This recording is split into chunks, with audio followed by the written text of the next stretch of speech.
Hi, everyone, and thank you for coming to my talk, for watching it. I'm very happy for this initiative of the Virtual Axion Institute. Let me tell you a little bit about a project that I, Manuel Buen-Abad, did with Professor JiJi at Brown University, where I'm a postdoc. Here's our good number, and this is a dynamical action misalignment with small instantons, and I hope you enjoy it.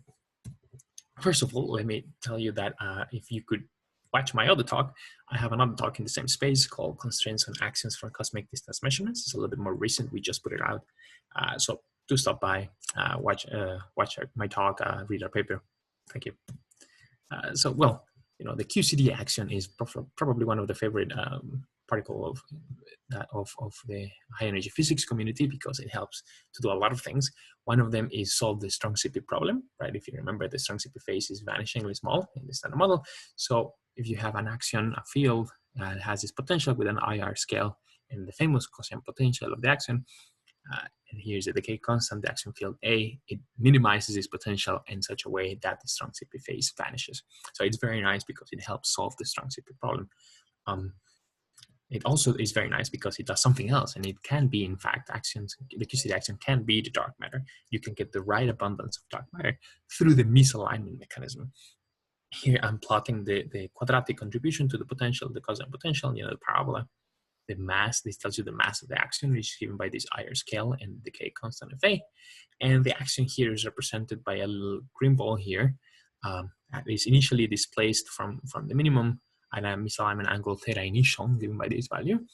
And then it's initially frozen. The axion field is frozen at this value. Eventually, though, the Hubble expansion rate drops down to the value of order of mass, at which point the axion field thaws and starts to oscillate and behave just like matter. And you can get the right abundance. In fact, their abundance of the energy density in axions can be that of dark matter for initial misalignments of order 1, as you would naturally expect, and a decay constant of order 10 to the 12 GeV. So notice that if Fa is smaller than 10 to the 12 GeV, you do not get enough axion energy density for them to be the dark matter. And if, on the other hand, Fa is larger than 10 to the 12 GeV, you have too many of them, and then you overclose the universe. You have too much energy density in axions. Now, there's a little bit of a problem in it. That is that it's all very fine and dandy, but Fas of larger than 10 to the 12 GeV tend to be preferred, both on the theory and experimental side of things. The theory side of things, string theories that have grand unified theories end up yielding Fas of order 10 to the 15 GeV. And on the side of the experiments, Abracadabra and Casper, for example, that are axion dark matter experiments, rely on two things. Number one, the actions for them to be the dark matter, a sizable fraction of the dark matter must be in actions for them to be able to be sensitive. And number two, if you can see the experimental range, the reach of these experiments is for Fas larger than 10 to the 14 GeV. Sorry, larger than 10 to the 13 GeV. You can see here the axion parameter space, the mass or Fa and the coupling to photons. And on the other hand, this dashed line here represents the value of Fa, 10 to the 12, that you would need to get dark matter to be made of axions for misalignment angles of order 1, which is what you would naturally expect unless you fine tune or do something else. So we have a little bit of a problem here. We would like to have the QCD action be the dark matter and also to have Fas that are of order 10 to 12 GeV that are more preferred. So that's what we set out to do in our paper, and we have an idea among many others that you can see here, but this is one particular idea, and it's in the title, and it's a dynamical action misalignment with small instantons. So let me break the title into two. What do I mean by this? What do we mean by that? So dynamical action misalignment means that we're going to start with that misalignment angle theta naught of order 1, as you would expect for the action. And then through some dynamics that I'm going to tell you about in a minute, we're going to relax this misalignment angle to a smaller value, theta ini, of order 10 to the -2. So this allows us to, in the formula for energy density of actions, decrease this value and therefore increase this value while keeping the energy density in the actions to be equal to the energy density in dark matter that we require. So that's this part. So the way we do this is through small instantons. So small or UV instantons, that's the same. So we're going to have a contribution to the action potential coming from UV physics. Apart from that, from the IR, which is the usual QCD. So in terms of the action mass, there's the action mass coming from the IR, the usual QCD contribution, and there's going to be contributions from these small instantons. And these contributions are some UV scale to the fourth over the decay constant. So talking a little bit more about this, the way we're going to dynamically relax the misalignment angle is through changing dynamically the mass from the UV instantons from the small instantons.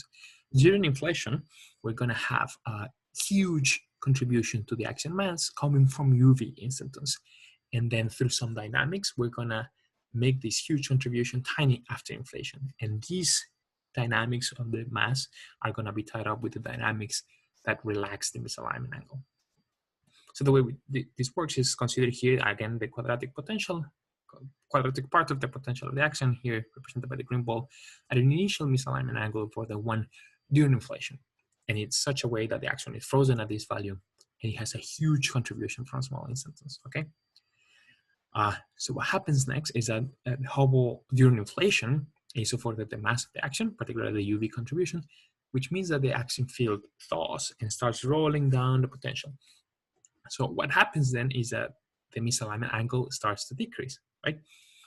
And that's going to be, at the end, you end up with a new misalignment angle that is going to be 10 to the minus 2, for example, just to give you a number. And after inflation, the UV contribution from the instantons is going to have become tiny, as I told you before, which means that the axion mass is now the usual axion mass from the IR. This means that if Hubble is so bit larger than this contribution, the axion field is frozen back again to this value, except now it's a smaller value from the misalignment. Instead of being order 1, it's a much smaller value. Eventually, the Hubble continues dropping, and it drops to a value of order the IR contribution, the axion mass. This is basically negligible. And at which point, the axion field thaws back again and continues rolling down the potential, and that's the famous oscillations and behaves like dark matter. But it does it from an initial misalignment angle that is smaller than the other one, right? So this is the dynamics that are basically huge UV contribution, tiny UV contribution, and you change the misalignment angle. So that's very fine and dandy. That's very cool, and that's the idea. But it all hinges on having a sizable contribution from small instantons to the axion mass, right, from the UV instances. Now, some very clever people figure out how to calculate contributions from small instantons to the axion potential, and they're given here for this little formula that I'm going to explain. So this M here is an UV scale associated with the small instantons.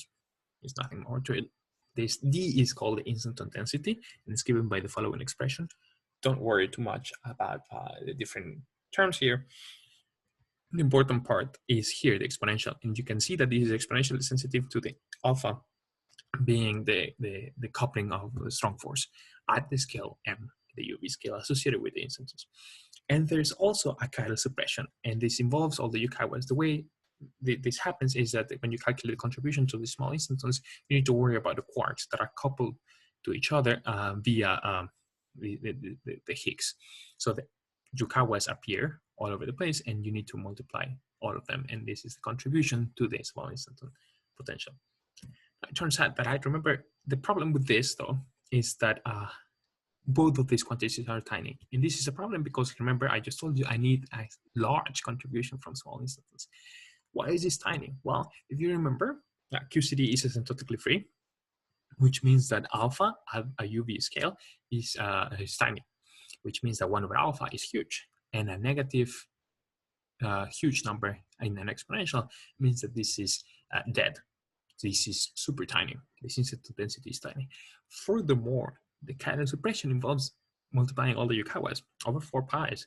And these Yukawas include the light quarks. So if you compute this in the standard model, you get 10 to the minus 23. So it's a tiny chiral suppression and a tiny instanton density, which means for a super, super tiny UV contribution to the axion mass. That's kind of a problem. We wanted this guy to be huge to have the dynamical relaxation of the misalignment. So how do we solve this problem? Well, we're going to make the small instantons important by addressing the issues with the instanton density D and the chiral suppression K. So taking one first and then the other, there's a very clever, very beautiful model by Agrawal and Howe in a few years ago, that considers that SU3 from color interactions to be the diagonal of some larger SU3 times SU3, however many terms you want, that has been broken down via a bifundamental, right? At some scale m, that is the same scale from the UV instantons. Now, if you have the axion and quarks coupled to one of these SU3s, you can find out then what the contribution from the density, the axion density is from the one of the this SU3. Now, if you've done this before, you know that the gauge couplings of each of these gauge groups are related in such a way that, given by this expression here, the inverse of the gauge couplings have to add up to the one from the diagonal. Now, the way addition works is that two small terms give a larger term, right? In other words, the sum is larger than the parts, which means that you can get a big value of 1 over alpha s, remember, because alpha s is small, since it's asymptotically free, and you can get this larger value from two smaller ones. This means that 1 over alpha 1 is small, and therefore the axion density relevant for this SU3 1, where the axion is coupled, is small. But this is exponentially sensitive, so 1 over alpha 1 is smaller compared to 1 over alpha s, and that means that this exponential is much less suppressed. It's exponentially sensitive to this. So that takes care of the axion density, right? So making 1 over alpha small means that the suppression from the exponent is not so bad. So very good, check mark here. That's how you address the problem with the small instanton density. What about the chiral suppression? So we brought in some other friends over here, the Froggatt-Nielsen model, and we make it dynamical. If you remember, the Froggatt-Nielsen model tells us that the Yukawas, or the fermions, are actually some power of the ratio of a vev of some scalar called the flavon to some scale. So you take some flavon, some scalar, it's vev to some ratio of some UV scale to some power. That's what gives you the Yukawas, and that's how you end up with the hierarchies. That's very interesting. So what we do is we take that flavon and we give it a contribution from the inflaton. That's where inflation comes in. So this contribution from the inflaton and the flavon potential ensures that when the inflaton is big during inflation, the vev of the flavon is very large. It's over this scale, which yields Yukawas of order 1. So instead of having the standard model Yukawas, you have Yukawas of order 1. When you plug these values here, you end up with a chiral suppression of 10 to the minus 7. That is during inflation. That is much larger than what you get from the standard model. Now, eventually, after inflation goes away, the inflaton goes away, and then the flavon vev relaxes to a value that gives you the standard model Yukawas as you should expect, and the usual chiral suppression of 10 to the minus 23, like once again after inflation. So what we have here then is a small chiral suppression during inflation that is much larger than after inflation, and a dynamical, an axion density who has a less horrible suppression on the exponent coming from this very simple model by Grau and Howe. So we put these things together and combine them, and we are able then to raise Fa to 10 to the 15 GeV. So with an axion density of order 1, which you can get from SU3s, break into the diagonal to get the color gauge group, and then a chiral suppression of order 10 to the minus 7, which involves having Yukawas of order 1 through the mechanism I just told you. Wonderful. Then we have been able to make our small instanton contributions important, which allows us to dynamically relax the misalignment angle, which allowed us to raise the value of Fa and still keeping the actions as dark matter. So that's basically the idea. Obviously, I'm skipping a bunch of details. You can go and look at this in your paper. As a conclusion, then, we have a proof of concept in which we take a Grau-Howe model and a dynamical Froggatt-Nielsen mechanism, combine them, and make the small instantons contributions to the axion potential important during inflation and irrelevant after inflation, in such a way that the misalignment angle is relaxed from order 1 to about 10 to the minus 2. And therefore, we are able to raise the decay constant of the axion to 10 to the 15 GeV, while keeping the axion being the dark matter. Now, there's a bunch of other scales in the model that I just cleans over. For example, there's a scale of the UV instantons that turns out to be 50 TeV, and the scale of the inflation turns out to be a Hubble of order electron volts, and all of that is in the paper. And something I didn't have the chance or the time to tell you about, but it's very cool, is that there's no new CP phases, which is very nice, and it does allows us to not cause problems for the resolution of the strong CP problem.